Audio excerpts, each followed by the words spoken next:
Dehors payer les factures ne fait pas de toi la famille, a hurlé mon père à Noël. Maman a ajouté, tu es juste jaloux de ta sœur. J'ai souri. Alors laisse-la payer les 12 000 €. Le lendemain flic, larmes, chaos. Mon nom est Adrien. J'ai 32 ans et jusqu'à ce fameux Noël, j'étais le fils parfait. Le fils qui versait 12 000 € par an pour soutenir des parents qui, au fond, ne le voyaient jamais vraiment. Ce soir-là, après que mon père m'a hurlé « Tu n'es pas mon fils », devant toute la famille réunie, j'ai pris la décision la plus difficile de ma vie. En rentrant chez moi, j'ai méthodiquement annulé chaque facture, chaque service, chaque système que je finançais depuis 8 longues années. Le chaos qui a suivi au lever du jour, personne n'aurait pu l'imaginer. Avant que je vous raconte en détail comment la police a pu débarquer chez mes parents au lendemain de Noël, j'aimerais beaucoup savoir de quelle ville ou de quel pays vous m'écoutez. Quelle heure est-il chez vous en ce moment? Dites-le moi dans les commentaires. Et si, comme moi, vous avez déjà ressenti le besoin de vous éloigner d'une dynamique familiale toxique, pensez à vous abonner.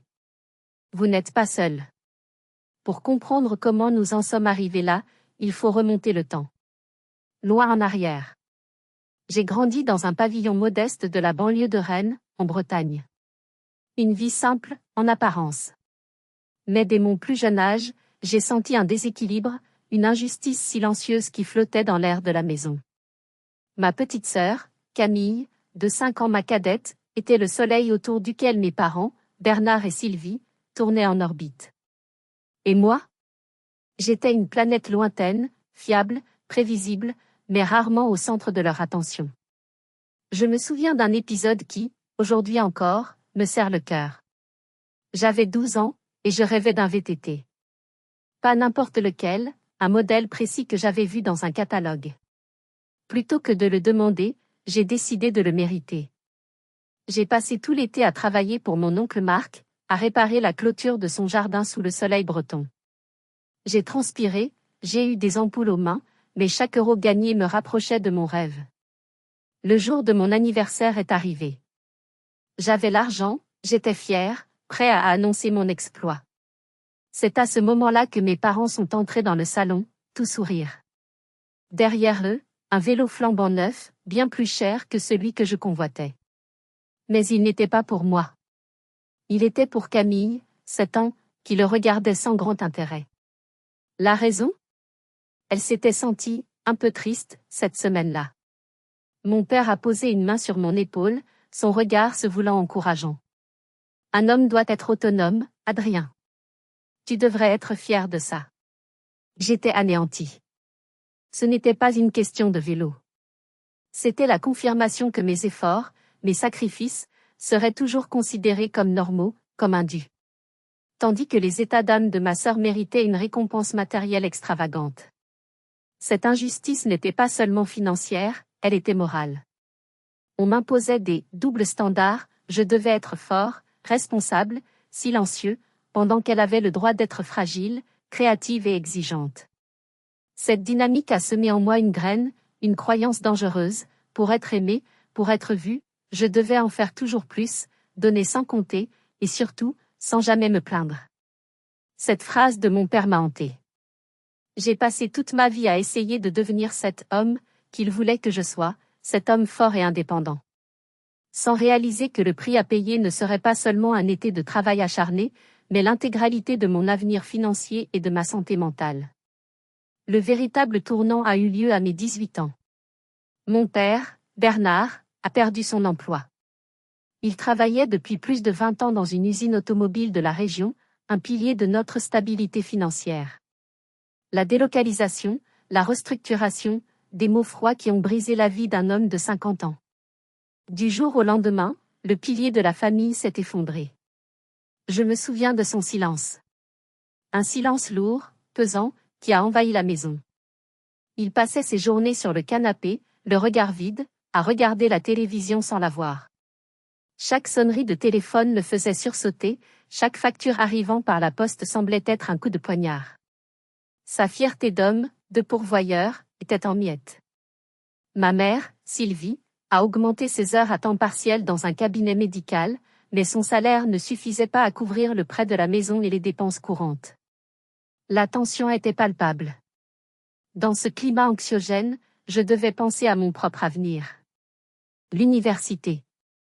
Contrairement à Camille, encore au lycée, je n'avais pas d'autre choix que de me débrouiller seule. J'ai contracté un prêt étudiant, et ma vie est devenue un marathon sans fin. Le jour, j'étais en cours d'informatique. Le soir, je travaillais comme serveur dans un bar du centre-ville jusqu'à 1h du matin. Les week-ends, je donnais des cours de soutien en mathématiques et je prenais des petits projets de programmation pour des entreprises locales. Je dormais 4 heures par nuit. Le café était mon meilleur ami. Pendant ce temps, mes parents, malgré leurs difficultés, ont réussi à mettre de côté de l'argent pour l'avenir de Camille. Quand elle a décidé, 3 ans plus tard, de s'inscrire dans une école d'art privée et coûteuse à Paris, ils n'ont pas hésité. Ils ont contracté une deuxième hypothèque sur la maison. Leur sacrifice pour elle était une évidence. Pour moi, c'était une impossibilité. Miraculeusement, j'ai obtenu mon diplôme d'ingénieur. Après 6 mois de recherche d'emploi acharnée, j'ai décroché un poste très bien rémunéré dans une start-up technologique en pleine croissance à Rennes. À 24 ans, je gagnais un salaire que je n'aurais jamais osé imaginer. Pour la première fois de ma vie, je pouvais respirer. C'est à ce moment-là que les appels de mes parents sont devenus plus fréquents. Au début, c'était pour prendre des nouvelles. Puis, subtilement, les conversations ont glissé vers les factures qui s'accumulaient, la menace de la saisie immobilière, leur retraite qui s'amenuisait. La culpabilité m'a rongé. Comment pouvais-je vivre confortablement alors qu'ils luttaient? Mon premier geste a été un virement pour les aider à rembourser une dette urgente. La gratitude dans la voix de ma mère ce jour-là a été comme un baume sur mon cœur. J'ai enfin eu l'impression d'être utile, d'être le fils qu'ils attendaient. Alors j'ai continué. 1 mois, puis 2. Bientôt, je prenais en charge le remboursement mensuel de leur prêt immobilier. Puis les factures d'électricité. Puis l'assurance de leur voiture. Le sentiment de fierté était immense. Enfin, je peux prendre soin d'eux, pour que mon père n'ait plus ce regard vide. Je me sentais comme un héros, le sauveur silencieux de la famille. Je me suis trompée en pensant que l'argent pouvait guérir leurs blessures et m'acheter la reconnaissance que je désirais si ardemment. Je m'étais volontairement placé sur les épaules ce fardeau, convaincu que c'était la responsabilité d'un fils. Mais je n'avais pas réalisé qu'il y a une différence fondamentale entre aider sa famille et devenir leur unique bouée de sauvetage. Pendant que je passais mes semaines à travailler d'arrache-pied, ma sœur Camille, à Paris, enchaînait les projets artistiques. Chacun plus éphémère et coûteux que le précédent. Il y a d'abord eu sa boutique en ligne de bijoux faits main, qui a fermé au bout de 6 mois après avoir vendu 3 colliers, dont 2 à ma mère. Ensuite, il y a eu sa chaîne YouTube sur le lifestyle végan et minimaliste, ironiquement financée par mon argent durement gagné. Elle a abandonné après 10 vidéos et 42 abonnés. Le dernier en date était un stage intensif de poterie en Provence, qui a coûté l'équivalent de 3 mois de leur facture d'électricité. À chaque échec, mes parents ne voyaient qu'une nouvelle étape dans son processus créatif. Elle a une telle vision artistique, disait ma mère avec des étoiles dans les yeux. Mon père, lui, se vantait auprès des voisins que sa fille était une entrepreneuse dans l'âme. Mon emploi stable, ma carrière ascendante? C'était rarement mentionné. C'était acquis. C'était normal. La véritable prise de conscience de leur ingratitude a eu lieu lors de leur 30e anniversaire de mariage. J'ai voulu marquer le coup. J'ai économisé pendant des mois et leur ai offert un week-end de luxe en Dordogne, un hôtel-château, des réservations dans un restaurant étoilé, une visite privée de vignoble. Une dépense de plus de 2000 €. À leur retour, je les ai appelés, impatients d'entendre leur récit. La conversation a duré 10 minutes. 5 d'entre elles ont été consacrées à décrire le tableau que Camille leur avait peint pour l'occasion, une toile abstraite qu'elle leur avait envoyée par la poste. Il y a une telle âme dedans, mon chéri. Tu sais, j'ai toujours adoré peindre, mais la vie. Ma mère a laissé sa phrase en suspens, une ombre de regret passant dans sa voix. Mon cadeau, le week-end entier? Oui, c'était très gentil, on a bien mangé. Et la conversation est revenue sur Camille. Ce commentaire de ma mère m'a troublée. J'ai compris qu'en soutenant aveuglément Camille, elle vivait par procuration ses propres rêves artistiques abandonnés. Je ne luttais pas seulement contre l'ingratitude, mais contre les fantômes du passé de ma mère. Cela rendait la situation encore plus complexe, et ma position encore plus difficile. C'est ma meilleure amie, Élise, qui a mis des mots sur mon malaise. Nous nous connaissons depuis l'université, et elle a toujours eu un regard lucide sur ma famille. Un soir, alors que nous dînions dans mon appartement en location, meublé avec des pièces de seconde main, elle a eu un geste large vers mon salon. Regarde autour de toi, Adrien. Tu vis comme un étudiant, alors que ton argent finance les rêves des autres. Tu ne vois pas qu'il y a un problème? J'ai senti la colère monter. Une colère défensive. Tu ne comprends pas, Élise. C'est ma famille. Je dois les aider. Elle a secoué la tête, son regard rempli de pitié. Ce n'est pas de l'aide, ça. C'est de l'exploitation. Il ne te voit pas, toi. Il voit ton compte en banque. Je me suis emporté contre elle, lui disant qu'elle était trop dure, qu'elle ne pouvait pas comprendre la complexité des liens familiaux. Mais cette nuit-là, ces mots ont résonné dans le silence de mon appartement. Ils étaient comme une fissure dans le barrage que j'avais construit pour contenir mes propres doutes. Une fissure qui allait bientôt céder, et tout ça, à cause d'une simple éraflure sur une portière de voiture. Quelques semaines plus tard, le téléphone a sonné. C'était ma mère, sa voix empreinte d'une panique que je ne connaissais que trop bien. Camille avait eu un petit accident. Rien de grave, elle allait bien, mais elle avait embouti un poteau en se garant avec la voiture de mes parents. La voiture que je remboursais chaque mois. La portière passager était enfoncée. Ma première question fut, est-ce que Camille va bien? Mais ma mère a balayé ma préoccupation d'un revers de main. Oh oui, elle, ça va, elle est juste un peu secouée. Le problème, Adrien, c'est la voiture. Ton père est furieux. Tu imagines ce que les voisins vont dire en voyant la voiture dans cet état? L'apparence. Toujours l'apparence. Pas la sécurité de leur fille, mais le jugement du voisinage. Camille est arrivée au téléphone. Sa voix était plate, dénuée de tout remords. C'est pas de ma faute, le parking était super étroit. De toute façon, cette voiture est vieille. Puis mon père a pris le relais. Sa voix était dure, accusatrice. Il faut réparer ça, et vite. Et hors de question de faire une déclaration à l'assurance, le malus nous coûterait une fortune. Tu vas t'en occuper. Il a ajouté une phrase qui m'a glacé le sang, si tu nous avais racheté une voiture plus moderne avec des capteurs de recul, rien de tout ça ne serait arrivé. J'étais sidérée. Non seulement je devais payer pour une erreur que je n'avais pas commise, mais j'en étais, en quelque sorte, rendu responsable. J'ai payé les 800 € de réparation chez un carrossier, sans discuter. J'ai viré l'argent, j'ai réglé le problème, comme toujours. Mais quelque chose s'était irrémédiablement brisé en moi ce jour-là. Ce n'était plus de l'aide, ce n'était même plus une obligation. C'était une punition. Une punition pour avoir réussi, pour être devenu celui sur qui on pouvait toujours compter, celui qui absorbait tous les problèmes sans jamais se plaindre. Ce soir-là, j'ai repensé aux mots d'Élise. Elle avait raison. J'étais devenu un distributeur automatique de billets, une solution à tous leurs problèmes. Et le pire, c'est que je l'avais laissé faire. J'avais acheté cette paix familiale toxique avec mon argent, et le prix ne cessait d'augmenter. À ce stade de mon histoire, je dois vous poser une question. Si vous aviez été à ma place, qu'auriez-vous fait à ce moment-là?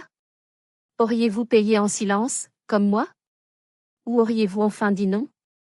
Laissez-moi votre avis dans les commentaires, je suis vraiment curieux de savoir ce que vous en pensez. Parce que, croyez-moi, je me suis posé la question un millier de fois.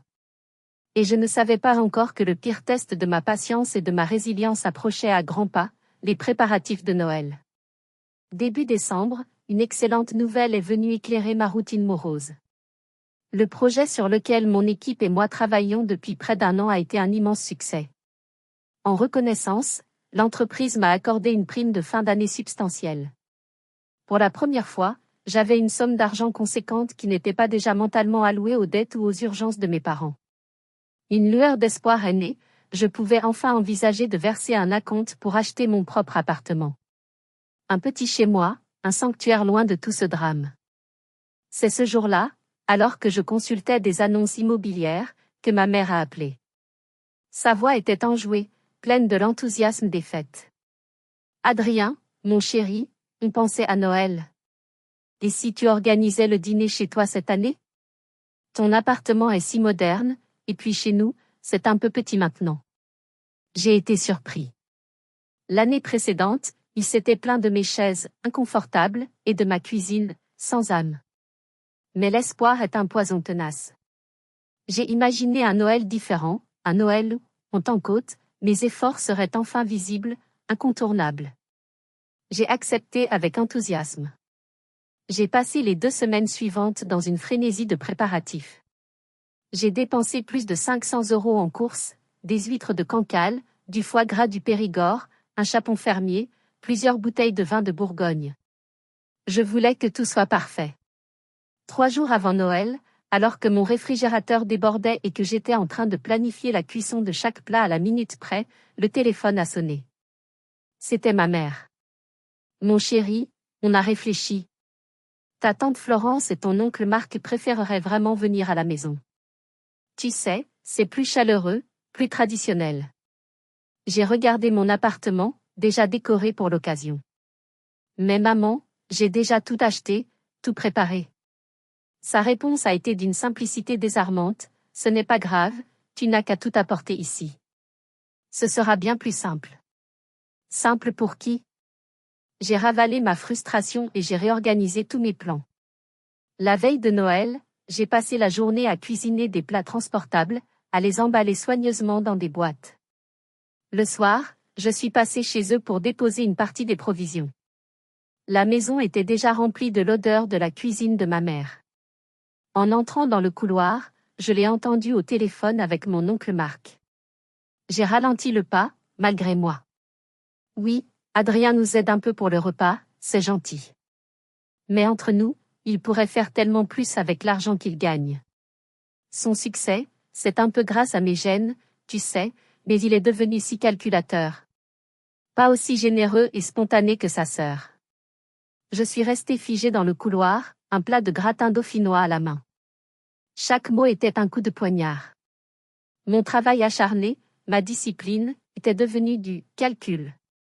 Ma prudence financière, de la radinerie. Et ma sœur, qui vivait à leur crochet, était le parangon de la générosité. Cette nuit-là, de retour dans mon appartement, je n'ai pas fermé l'œil.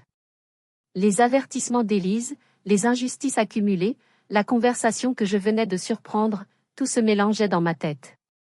Le lendemain matin, en chargeant ma voiture sous une pluie fine et glaciale, j'avais un pressentiment horrible.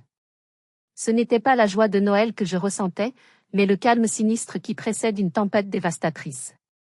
En arrivant chez mes parents le jour de Noël, l'atmosphère était déjà tendue. Mon père m'a accueilli en se plaignant que ma voiture bloquait le passage, avant même de me dire bonjour. Ma mère, en m'apercevant, a jeté un regard critique sur ma tenue, une simple chemise de bonne qualité. Tu as eu le temps de te faire beau, toi. Certains d'entre nous sont en cuisine depuis 6 heures du matin. J'ai ignoré la pique et j'ai passé les 2 heures suivantes à naviguer dans une cuisine qui n'était plus la mienne, jonglant avec les plats que j'avais apportés et ceux qu'elle avait insisté pour préparer. Vers 13 heures, la sonnerie a retenti.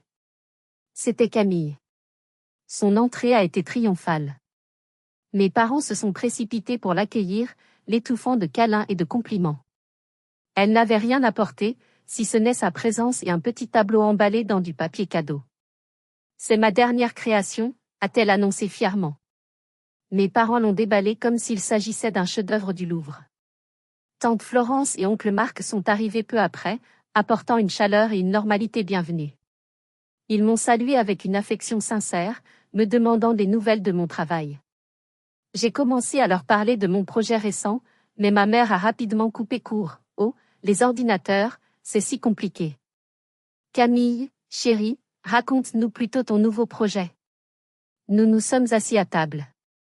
Une table surchargée des plats que j'avais préparés, mais que ma mère présentait comme une œuvre collective. La conversation a immédiatement tourné autour de Camille et de sa nouvelle vocation. Après la poterie et les bijoux, elle avait décidé de devenir coach de vie. Elle parlait avec de grands gestes d'authenticité, de potentiel humain, de paradigme à changer. Mes parents buvaient ses paroles, les yeux brillants de fierté. Le moment fatidique est arrivé au dessert, entre la bûche et le champagne. Mon père s'est raclé la gorge, un air solennel sur le visage. Votre mère et moi avons pris une grande décision. Nous croyons énormément au potentiel de Camille. C'est pourquoi nous avons décidé de l'aider à lancer son activité. Nous allons débloquer une partie de notre épargne retraite pour investir dans son projet. Un silence s'est abattu sur la table. Tante Florence a échangé un regard inquiet avec oncle Marc. J'ai senti mon sang se glacer. Leur épargne retraite, déjà si maigre. De quel montant on parle, ai-je demandé, ma voix plus basse que je ne l'aurais souhaité. 40 000 € pour commencer, a répondu Camille, comme si c'était une évidence. Je n'ai pas pu me retenir. J'ai essayé de garder un ton calme, rationnel. Camille, as-tu fait un business plan? Une étude de marché? C'est un domaine incroyablement saturé. Mon père m'a fusillé du regard. Qu'est-ce que tu y connais, toi? Tu n'as aucun esprit d'entreprise. Tu es juste un employé. Puis il s'est tourné vers moi, et avec un mépris à peine dissimulé, il a ajouté, ça, Adrien, c'est un investissement dans l'avenir, dans un rêve. Le genre de choses qu'un salaire stable et ennuyeux ne pourra jamais acheter. C'était une attaque directe. Une négation de tout ce que j'étais, de tous les sacrifices que j'avais faits. Il ne dénigrait pas seulement mon travail, il dénigrait ma vie, celle-là même qui leur permettait d'être assis dans cette maison et d'envisager de jeter leur argent par les fenêtres. La bombe était amorcée. Et le visage de ma sœur, un mélange de triomphe et de suffisance, m'a indiqué qu'elle s'apprêtait à allumer la mèche. Le silence qui a suivi la déclaration de mon père était électrique. Tous les regards étaient tournés vers moi. Je pouvais sentir la pression, l'attente. C'est Camille qui a brisé la tension, sa voix doucereuse comme du miel empoisonné. Ne sois pas comme ça, Adrien. Tu es juste jaloux. Tu as toujours été jaloux parce que moi, j'ai des rêves, et toi, tu n'as qu'un travail ennuyeux. Jaloux. Ce mot a fait exploser quelque chose en moi. 8 ans de sacrifices, de nuits blanches, de week-ends sacrifiés, de rêves personnels mis en attente, tout ça réduit à de la simple jalousie. La rationalité m'a abandonné. La douleur a pris le dessus. Ma voix est sortie, calme, presque glaciale. Des rêves? Tu parles de rêves, Camille? Sais-tu seulement qui paie pour que papa et maman puissent garder cette maison où tu viens jouer l'artiste? Je me suis tournée vers mes parents. Sais-tu qui paie leur prêt immobilier, chaque mois, depuis 8 ans? Qui paie leurs factures, leur assurance voiture? C'est moi. 12 000 € par an, au bas mot. Le choc a été visible sur les visages de ma tante et de mon oncle. Camille a perdu son sourire narquois. Le visage de ma mère s'est décomposé. Mais c'est mon père qui a eu la réaction la plus violente. Un instant, il est resté silencieux, le visage passant du rouge à un violet inquiétant. Ses yeux semblaient sortir de leurs orbites. Toi, tu oses parler d'argent à ma table, sa voix tremblait de rage. Je t'ai nourri, je t'ai élevé, et maintenant tu utilises ton argent pour me faire la leçon? Il s'est levé d'un bond, sa chaise raclant violemment le sol. Il a pointé un doigt tremblant vers moi et il a hurlé. Un cri venu du plus profond de ses entrailles, un cri de fierté blessée et de ressentiment accumulé. Dehors! Le mot a explosé dans la pièce, faisant vibrer la vaisselle. Payer les factures ne fait pas de toi la famille. Tu entends? Dehors! Tu ne es pas mon fils. Tu n'es pas mon fils. Ces mots ont résonné dans ma tête, noyant tous les autres sons. Ma mère, au lieu de le calmer, en a rajouté, sa voix sifflante, tu nous fais honte devant toute la famille. Le chaos s'est arrêté aussi vite qu'il avait commencé. Un silence de mort s'est installé. Je suis resté assis, le cœur battant à tout rompre, mais étrangement calme. Une sorte de clarté glaciale s'est emparée de moi. Tout était devenu simple. 8 ans d'espoir venaient de mourir sur le tapis du salon. Je me suis levée lentement. J'ai soigneusement plié ma serviette en papier et je l'ai posée à côté de mon assiette à moitié pleine. J'ai regardé mon père dans les yeux, puis ma mère, puis ma sœur. Puis j'ai dit, d'une voix qui ne tremblait même pas, « Très bien. Alors, laisse-la payer les 12 000 euros. » Je me suis retournée et j'ai marché vers la sortie sans un regard en arrière. J'ai entendu ma tante appeler mon nom, mais c'était un son lointain, comme venant d'un autre monde. En fermant la porte d'entrée derrière moi, j'ai senti les larmes chaudes commencer à couler sur mes joues. Mais ce n'était pas seulement des larmes de tristesse. C'étaient des larmes de soulagement. Des larmes de libération. Et je savais, avec une certitude absolue, ce que j'allais faire ensuite. J'ai conduit sans but pendant ce qui m'a semblé être une éternité, les lumières de Noël de la ville se brouillant à travers mes larmes. Finalement, je me suis garé le long de la Vilaine, le fleuve qui traverse Rennes. Le froid de la nuit de décembre était mordant, mais je ne le sentais pas. J'étais anesthésiée. J'ai sorti mon téléphone et j'ai appelé la seule personne qui pouvait comprendre. Élise. Elle a répondu à la première sonnerie. Je n'ai pas pu dire un mot, seuls mes sanglots traversaient la ligne. J'arrive, a-t-elle simplement dit. 20 minutes plus tard, elle était là, avec un thermos de café chaud. Elle s'est assise à côté de moi dans la voiture et a attendu que je puisse parler. Je lui ai tout raconté, les mots se bousculant, entrecoupés de rage et de chagrin. Quand j'ai eu fini, elle n'a pas dit « Je te l'avais bien dit ». Elle a simplement posé sa main sur mon bras et a murmuré « Enfin, Adrien. Tu es libre maintenant. » Libre. Ce mot résonnait étrangement. En rentrant dans mon appartement vide et silencieux, je ne me sentais pas libre. Je me sentais vide. Une question terrifiante a commencé à tourner dans ma tête. Si je ne suis plus le fils qui aide, le pourvoyeur, le sauveur, qui suis-je pour eux? Qui suis-je, tout court? C'est cette question qui m'a poussé à agir.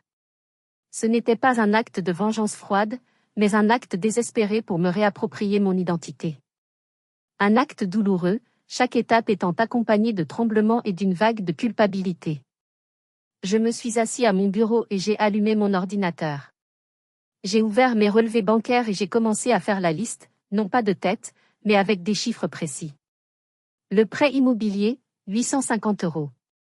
L'électricité, l'eau, le gaz, en moyenne 250 euros. Les assurances des 2 voitures, 110 euros.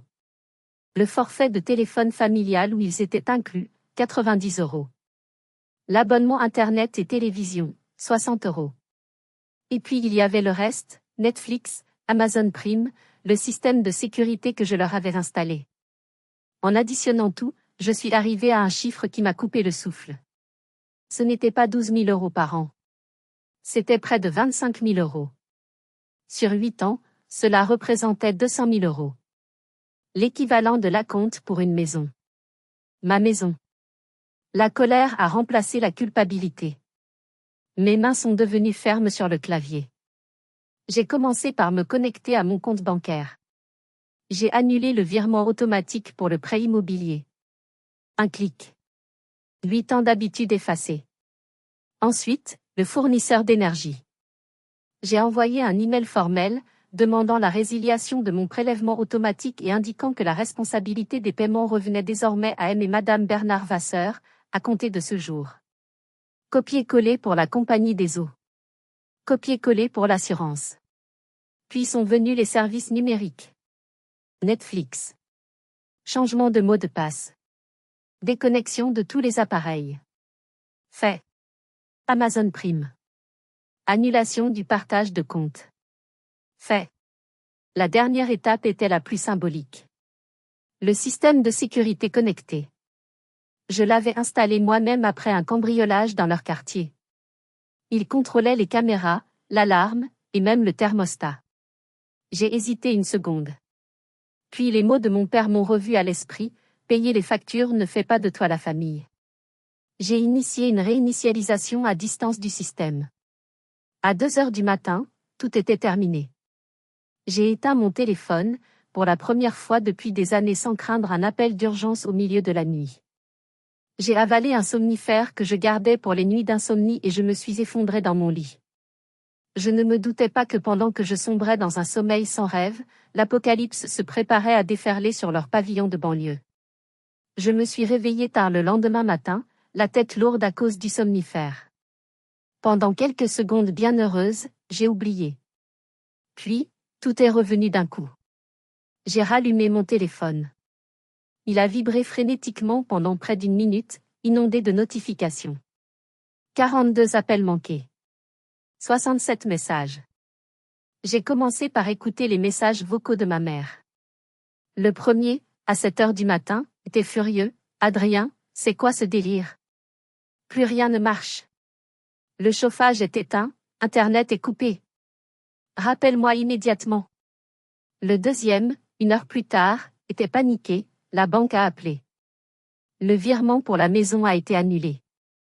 C'est une mauvaise blague? Tu te venges, c'est ça?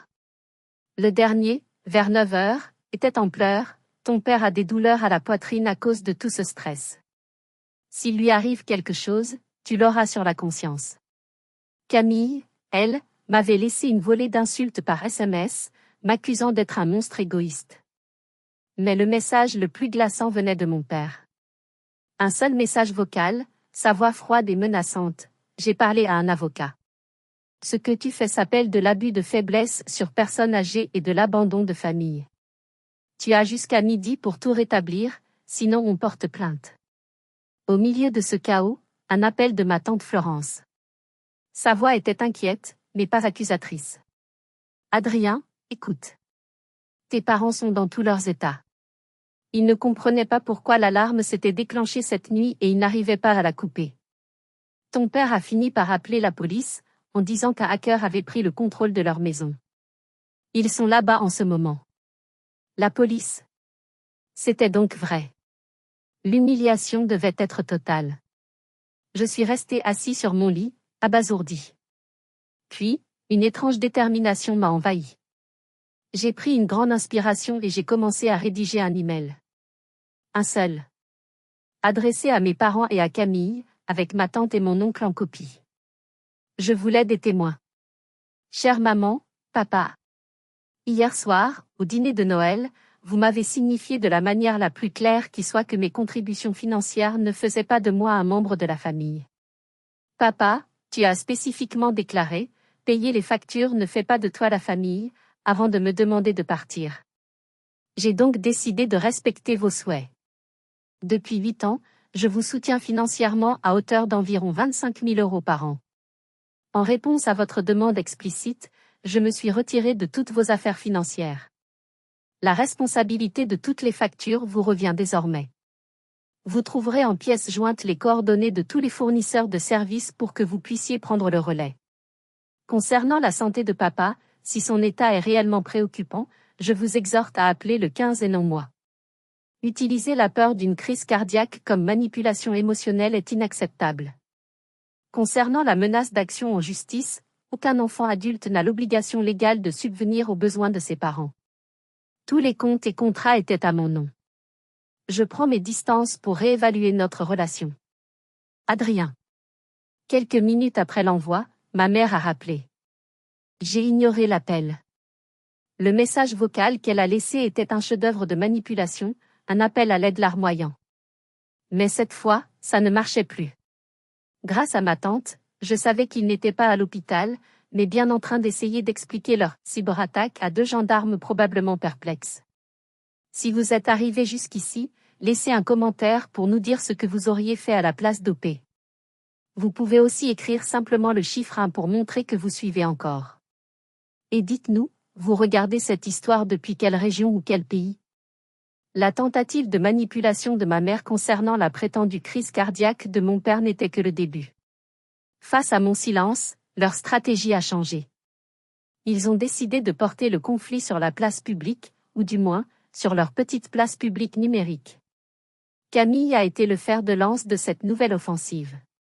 Elle a publié un long message sur Facebook, sans me nommer, mais transparent pour tous ceux qui nous connaissaient.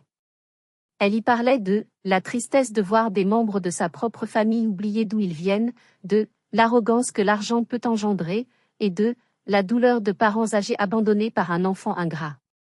Le message était accompagné d'une vieille photo de nous deux, enfants, souriants et insouciants. L'ironie était écœurante. Le post a rapidement recueilli des dizaines de commentaires de soutien de leurs amis et de membres éloignés de la famille qui ne connaissaient rien de la situation. Des messages comme « Courage à vous » ou « C'est honteux » ont commencé à fleurir.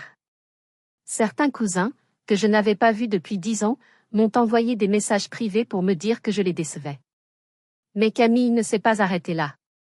Dans une tentative particulièrement vicieuse, elle a envoyé un message à Élise. Je voulais juste que tu saches quel genre de personne est vraiment Adrien. Il a laissé ses propres parents sans chauffage en plein hiver. Il est dangereux. Fais attention à toi. Élise m'a transféré le message immédiatement, avec un simple commentaire, l'hôpital qui se moque de la charité. On dîne quand tu veux. Son soutien indéfectible a été une bouée de sauvetage dans cette tempête de calomnie. Le coup de grâce est venu de leur voisine, une femme connue dans le quartier pour sa curiosité et ses commérages. Mes parents lui avaient visiblement raconté leur version des faits, une version dramatisée où j'étais le méchant absolu. Elle s'est fait un plaisir de répandre l'histoire. Ma tante Florence m'a appelé, mortifiée. Adrien, Madame Dubois raconte partout que tu as volé l'argent de tes parents et que tu les as mis à la rue. C'est un cauchemar. J'ai ressenti une bouffée de rage. L'envie de me justifier, de crier ma vérité, était immense. Mais j'ai respiré profondément. J'ai compris que c'était exactement ce qu'il voulait, une réaction, un drame public. J'ai choisi une autre voie. Aux quelques membres de la famille qui avaient pris la peine de m'interroger directement, je n'ai pas répondu par un long plaidoyer. J'ai simplement transféré l'email que j'avais envoyé à mes parents, sans aucun autre commentaire. La vérité était là, noir sur blanc. Leur tentative de m'isoler et de me faire passer pour le monstre s'est finalement retournée contre eux. Mon oncle et ma tante, ayant été témoins de la scène de Noël, ont commencé à défendre ma version des faits auprès du reste de la famille. Lentement, le vent a commencé à tourner. Mais leur dernière stratégie, quelques semaines plus tard, fut la plus désespérée et la plus pathétique de toutes. Les semaines qui ont suivi ont été un mélange étrange de calme et de tumulte intérieur. À l'extérieur, c'était le silence.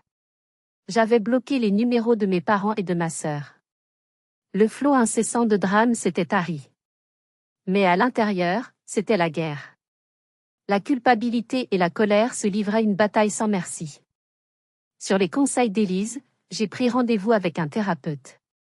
Ce fut la meilleure décision de ma vie. Dès la première séance, en racontant mon histoire à un étranger bienveillant, j'ai commencé à voir les schémas, les manipulations que j'avais acceptées comme étant normales. Le moment le plus difficile, et le plus libérateur, fut lorsque le thérapeute m'a demandé « Qu'est-ce que vous attendiez d'eux, au fond ?»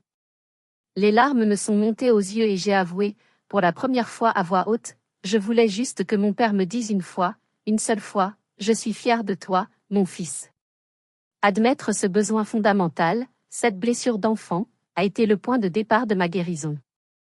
J'ai compris que j'avais passé 8 ans à essayer d'acheter cette phrase. En parallèle, ma tante Florence et mon oncle Marc sont devenus mon refuge. Ils m'invitaient à dîner chaque dimanche. Chez eux, il n'y avait pas de tension, pas de sous-entendu. On parlait de tout et de rien. Ils me demandaient mon avis. Ils célébraient mes petites victoires au travail. Ils me traitaient comme un membre de la famille à part entière, pas comme une ressource financière. C'est par eux que j'ai eu des nouvelles. Mes parents avaient dû puiser dans leur précieuse épargne retraite pour couvrir les factures du mois. La réalité financière les avait frappés de plein fouet. Ils avaient mis la maison en vente. Mon père, après plus de 10 ans d'inactivité, avait trouvé un travail de nuit comme agent de sécurité. Ma mère avait pris un poste à temps plein au cabinet médical. Camille, privée de subventions, était revenue vivre chez eux et travaillait comme vendeuse dans un magasin de vêtements. Son projet de coaching de vie s'était évaporé. Un mois après le drame de Noël, j'ai reçu un email de ma mère. L'objet était « Réunion de famille urgente ». J'ai hésité avant de l'ouvrir. Le message était court. Elle m'annonçait qu'ils organisaient un dîner le week-end suivant pour « mettre les choses à plat ». Elle écrivait qu'ils étaient prêts à passer l'éponge sur cet incident malheureux et que la famille devait rester unie. Pas un mot d'excuse. Pas une once de reconnaissance de leur responsabilité. Juste l'attente que je revienne, que je reprenne mon rôle, comme si de rien n'était. J'ai lu cet email sans ressentir ni colère, ni tristesse. Juste une distance infinie. J'ai compris qu'ils n'avaient rien compris. Ou plutôt, qu'ils étaient incapables de comprendre. Ma réponse fut tout aussi courte, polie, mais définitive, merci pour l'invitation. Je ne serai pas disponible. Je vous souhaite une bonne soirée. Adrien. Ils n'ont jamais répondu. Ce silence était la véritable fin de notre histoire. Le reste n'était qu'un lent processus de reconstruction, pierre par pierre, de la vie qu'ils m'avaient indirectement volée. 1 an a passé. 1 an depuis ce Noël qui a tout fait basculer. Ma vie est méconnaissable. Avec l'argent que je n'envoyais plus chaque mois à mes parents et la prime que j'avais reçue, j'ai pu verser la compte pour mon appartement. Un petit 3 pièces lumineux dans le centre de Rennes. C'est mon sanctuaire. Chaque meuble, chaque objet de décoration, je l'ai choisi moi-même. C'est un acte simple, mais pour moi, c'est le symbole de ma liberté retrouvée. Je ne suis plus seule. J'ai rencontré quelqu'un. Léa. Une femme douce, intelligente et incroyablement perspicace. Quand, au bout de quelques rendez-vous, j'ai pris mon courage à 2 mains pour lui raconter mon histoire familiale, craignant de la faire fuir, elle a simplement pris ma main et m'a dit, « La famille, ce ne sont pas forcément les gens avec qui tu partages ton sang. Ce sont ceux qui te traitent comme si tu comptais vraiment. » Il y a quelques mois, une scène étrange s'est produite. J'étais au supermarché avec Léa, un samedi après-midi ordinaire. Au détour d'un rayon, je les ai vus. Mon père et ma mère. Ils avaient l'air plus âgés, plus fatigués. Ma mère poussait le chariot, le dos voûté. Mon père regardait les étiquettes de prix avec une attention que je ne lui avais jamais vue. Nos regards se sont croisés pendant une fraction de seconde. Dans ses yeux, j'ai vu un mélange complexe, de la surprise, du ressentiment, mais aussi, peut-être, une lueur de regret. Elle a détourné la tête la première. Mon père, lui, a fait semblant de ne pas m'avoir vu, se concentrant intensément sur une boîte de conserve. Nous sommes passés à côté d'eux, sans un mot. Mon cœur battait la chamade. Il n'y a pas eu de cri, pas de drame. Juste le constat silencieux et glacial que nous étions devenus des étrangers. En sortant du magasin, je n'ai pas ressenti la haine que j'aurais pu anticiper. Juste une profonde et lancinante tristesse. La tristesse de ce qui aurait pu être, de la famille que nous n'avions jamais réussi à devenir. J'ai compris à ce moment-là que j'avais fait mon deuil. Je ne pouvais pas les changer, mais j'avais le pouvoir de choisir mon propre bonheur. En regardant en arrière, je réalise que lorsque mon père m'a hurlé, « Tu n'es pas mon fils », il m'a, sans le savoir, offert le plus beau des cadeaux, ma liberté. Il m'a libéré de la prison de leurs attentes irréalistes et de mon besoin insatiable de leur approbation. En me détournant de la famille qui ne pouvait pas m'aimer pour ce que j'étais, j'ai trouvé la force de construire une vie où je suis appréciée. Aujourd'hui, ma famille, je l'ai choisie. C'est Élise, mon amie indéfectible. Ce sont ma tante Florence et mon oncle Marc, qui m'ont montré ce qu'était un amour parental inconditionnel. C'est Léa, qui m'aime pour mes forces et mes faiblesses. La leçon la plus profonde que j'ai apprise est que la vraie famille n'a rien à voir avec l'obligation ou le soutien financier. La vraie famille, c'est celle qui vous voit, qui vous entend, et qui vous aime sans condition. Et vous, avez-vous déjà dû prendre une décision aussi difficile pour vous protéger?